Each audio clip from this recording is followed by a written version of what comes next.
Kyle. In Goldman Sachs's Opening the Door to Alternatives report, you show that alternative allocations rise sharply with wealth. What's driving that? Thanks, Greg. It was a really exciting survey because it sort of reflected a growing generation of investors and their interest in alternatives. So there were a couple things we took from that. One was, with a higher degree of wealth, there's more interest in alternatives, as you would expect, but increasingly generation to generation, there's a growing interest in the younger cohort. And that cohort is driving much more of the investment activity, and the ways they're using alternatives in their portfolio are growing substantially. A lot of investors still perceive alternatives as higher risk. A lot of that is due to liquidity concerns or cost concerns, but it seems as though that line of thought is going away a little bit. Do you expect that to continue in 2026? Yes. So as access to alternatives has grown for individuals are using alternatives a lot of different ways. So the idea that an alternative might be a higher return is still valid, but you're equally seeing people focused on it because it's a ballast to portfolios and is diversifying. So I think the idea that it's a riskier investment is changing a little bit. And then your research shows that only 41% of advised clients have ever had a conversation about private markets.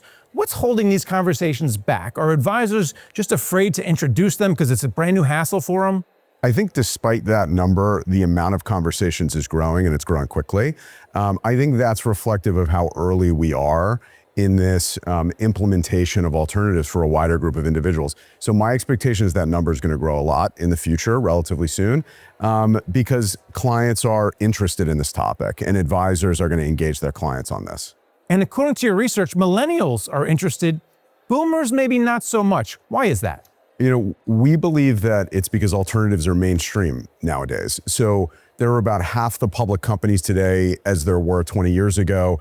So many of the companies that are disruptive, exciting, growing, and being used by a wider set of younger individuals are in the private market. And I think that group of millennials don't want to be left out, and they want to invest in those companies. And a lot of people are getting access to private markets through evergreen funds. Can you talk about those type of vehicles and what Goldman's doing about them in that particular arena? Absolutely. Look, we think it's an exciting innovation because it's offering more flexibility for individuals to invest in alternatives. There are a lot of features that are attractive. They're easier to do. They're more fully funded. The tax work you have to do around them at the end of the year is easier. The minimums are lower, and the eligibility is broader. So there's a lot that makes them more approachable. And that has brought down a little bit of the barrier to entry to invest in alternatives for individuals. And then finally, alternatives, private market assets. It was a huge topic in 2025. Is there perhaps a bit of froth there that so many people have gotten into them and the liquidity is a little bit lower? So will this perhaps maybe cause some troubles in 2026?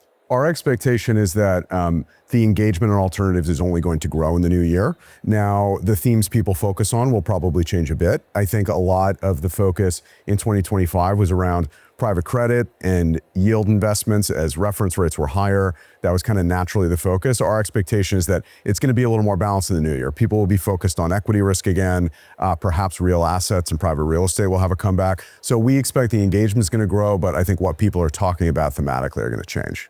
All right. Well, thanks for coming on and talking about it. Thank you, Greg.